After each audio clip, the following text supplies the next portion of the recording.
Hello and welcome back for another week of Daily Fantasy Golf. I'm Chris Terrell, I'm here for dailyfantasysportsrankings.com, DFSR.com for short.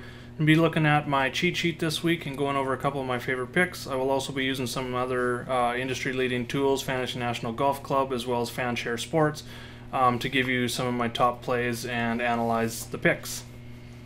So this week the FedEx Cup playoffs start and we make a trip. The first tournament is the Northern Trust and it is hosted by the Glen Oaks Club. This will be the first time Glen Oaks Club has hosted a PGA Tour event, so we can scrap the course history this week and we'll be concentrating a lot on stats and recent form for the players to make our picks.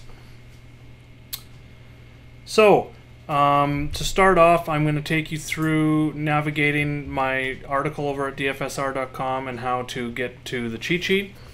So it's quite easy. At the top of the article, before you even get into the article, you can click on this picture here of the cheat sheet.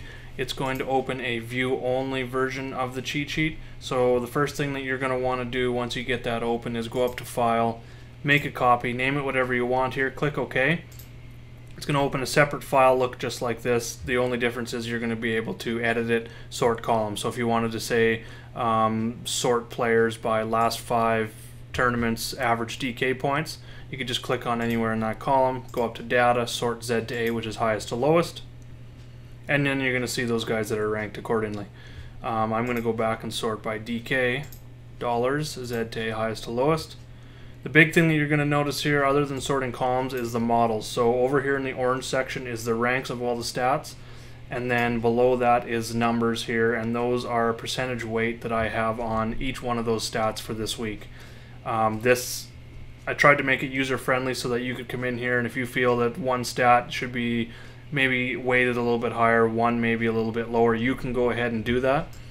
And then over here to the right, it's going to give you your final weighted stats, and then the ranking of those stats here. So that's going to change as you change these numbers.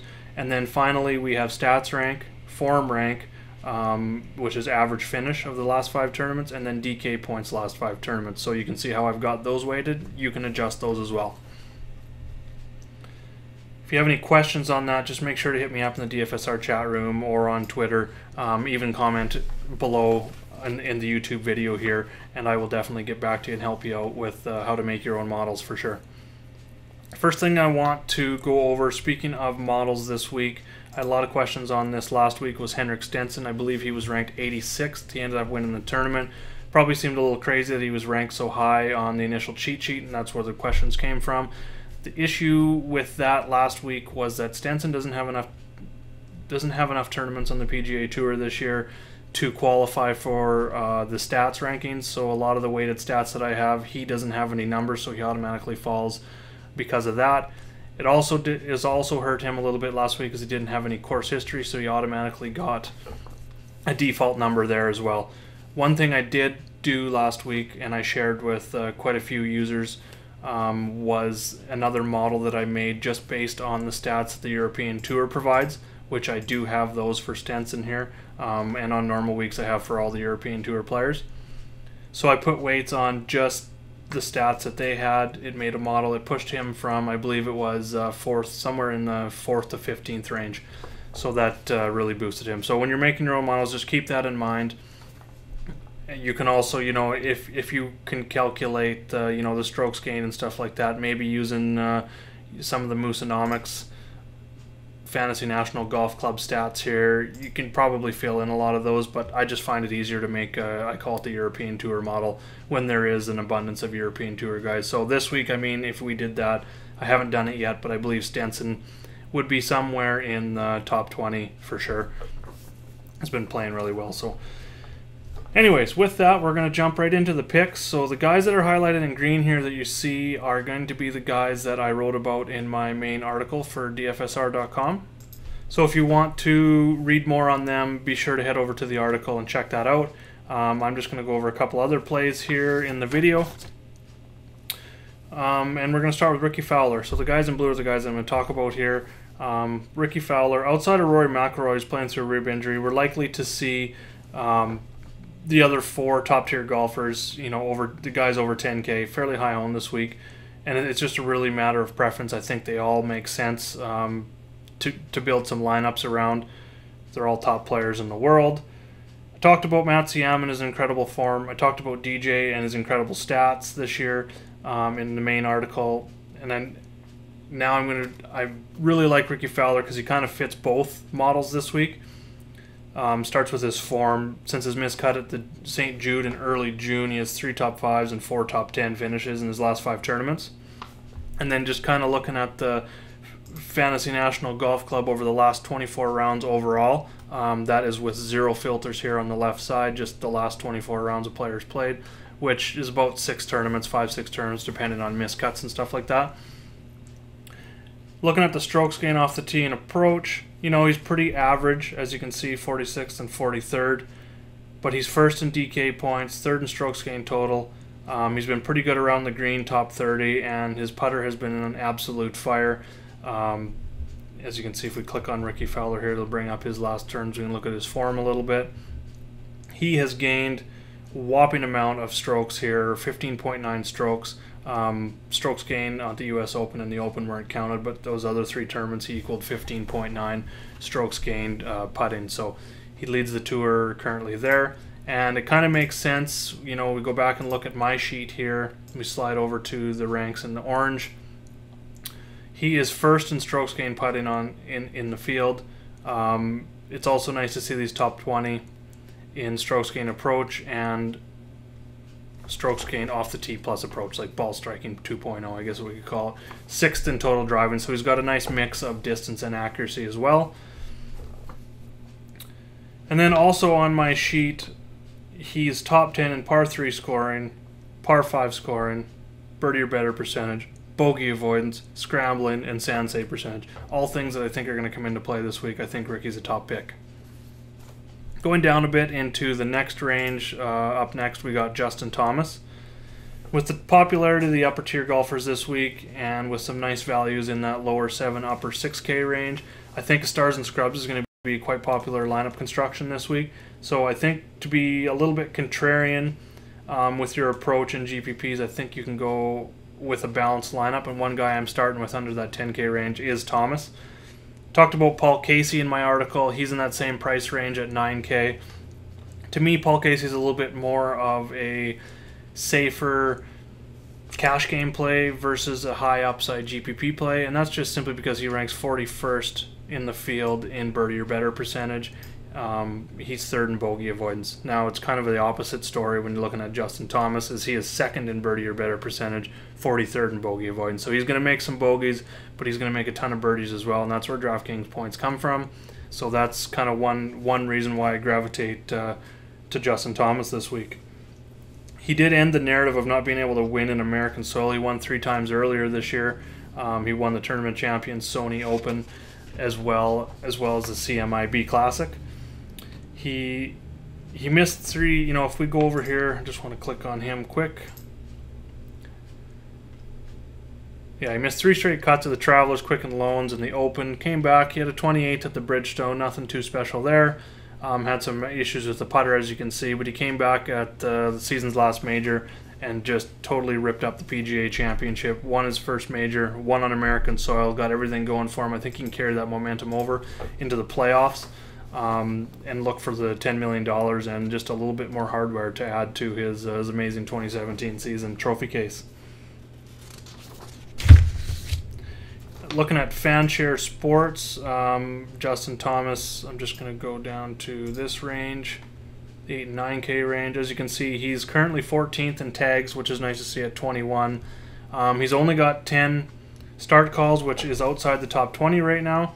He's got a 83% sentiment rating, so while I do think he is going to be popular just because of his, you know, coming off the PGA Championship win, 4 wins in total this season, I do think he's going to be outside the top 5 in overall ownership, which I think is very reasonable considering the upside that he offers. The next guy that I am looking at, I'm going to go back to my cheat sheet here, and we're going to scroll down into the mid 7K range, is Robert Garrigus. On my sheet, he ranks top 30 in both strokes gained off the tee and strokes gained approach, and looking at the Fantasy National Golf Club tools, He also ranks 23rd and 17th in those stats over the last 24 rounds. So he's trending at both those stats, which are my two top stats this week. Strokes gained approach first, and then strokes gained off the tee with a little bit of distance is my second this week. So he fits both those in the model. He's also got a little bit of driving distance, 26th in driving distance, which is, if we scroll over here and look at the actual driving distance, he's just over 300 yards average for the season. He also stands out with from a long iron perspective, which I think is going to come into play this week.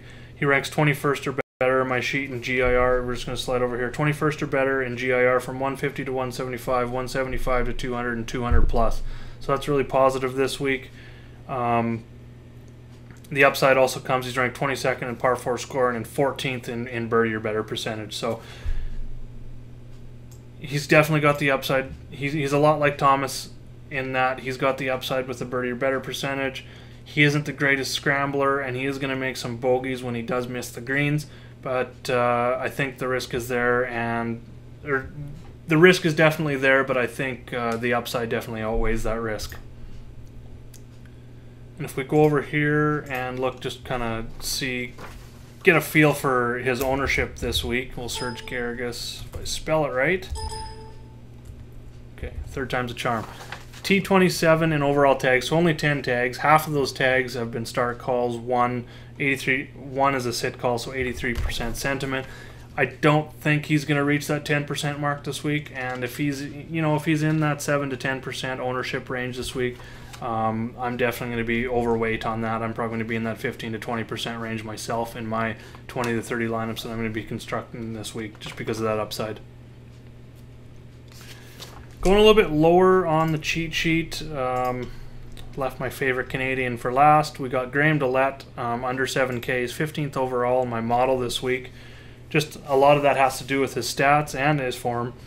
It has nothing to do with my Canadian bias. He's one of just 5 golfers on the sheet to rank top 20 in both strokes gained approach and off the tee. That's an elite ball striker right there, and that's kind of what I'm looking for. Looking at the off the tee stats, he ranks up there in both distance and accuracy. And for the approach side of things, he ranks top 10 in both GIR from 175 to 200 and 200 plus yards. He's coming off an impressive top 10 at the PGA Championship, and will look to carry that momentum over into the playoffs. He's currently 67th in the standings, and with the top 70 moving on, he's got a little bit of motivation there to have a good week to stay inside that cut line moving on to next week's tournament. And at 6,800 on DraftKings and 5,800 on FanDuel, I'm thinking he's going to be popular this week. He's been mentioned quite a bit. We'll just go over here and we'll have a look at him. Yeah, he's just outside the top 10, 23 tags, 15 start calls. So he's probably going to be in that 10 to 15% range, maybe even a bit higher, maybe in that 15 to 20% range.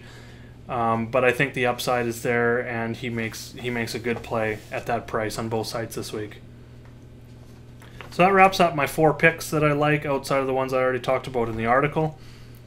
Stay tuned. I am releasing a GPP pivot where I go over 3 kind of lower owned in that 5% or less range guys that we can target this week for tournaments, pivoting off some of the high ownership guys. That'll be on my blog, sportsblog.com/Jagerbombs. I'd like to thank Fantasy National Golf Club for allowing me to use their tools. And if you haven't been there and signed up or checked it out yet, be sure to get over there, as they've extended their free beta program. It's going to extend until the end of the Tour Championship. They're going to be adding a ton more stuff going into next year, which starts with the fall, the wraparound season at the mid to end September. And to do that, you can just go over to fantasynational.com/Moosonomics. You can click on this important message here. I'll just show you. Go through here, and you can sign up at the bottom of the page as well. There's also a $80 discount for those who get in the beta program and sign up before the end of the year, which is a huge savings. I mean, $10 a month for the best tools in the industry, it's really tough to beat. I also like to thank FanShareSports. Excellent. Be sure to head over there as we get up closer to a lineup block. Not only can you look at tags, you can look at salary, you can look at start, sit, sentiment rating. You can also come up here and you can click on subject tags. You can see what's trending, what people are talking about, what stats to use this week. got a little bit of slow internet here, sorry about that. You can also click on salary differential, so looking at guys' salaries from last week to this week, as well as they have projections. And if you don't have time to kind of go through all of the FanShare Pro stuff and kind of make assessments of your own on who's going to be high on, who's going to be low on, make sure to go onto Twitter, the FanShareSports, as well as Logan Harper, who works for FanShareSports. He does an amazing article, just kind of looks at his pivots for the week and just kind of his analysis of who's being tagged and who makes good GPP plays, stuff like that, who isn't being tagged. So make sure to go check that out as well. And finally, I'd like to thank you for coming back and checking out my video. I really appreciate all the subscribers, all the likes that I get, all the comments on Twitter, stuff like that. So yeah, make sure to hit that like button, subscribe. There's a lot more coming. Strategy videos. I cover 5 sports, so a lot of videos coming out for that as well. We got football season cranking up here in a couple weeks, so hockey season shortly after that. So things are getting exciting. We got the FedEx Cup playoffs here, so if you have any questions, make sure to join me in the DFSR chat room.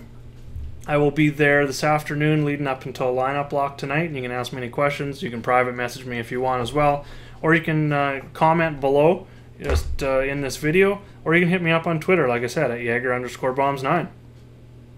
Thanks a lot, and good luck out there.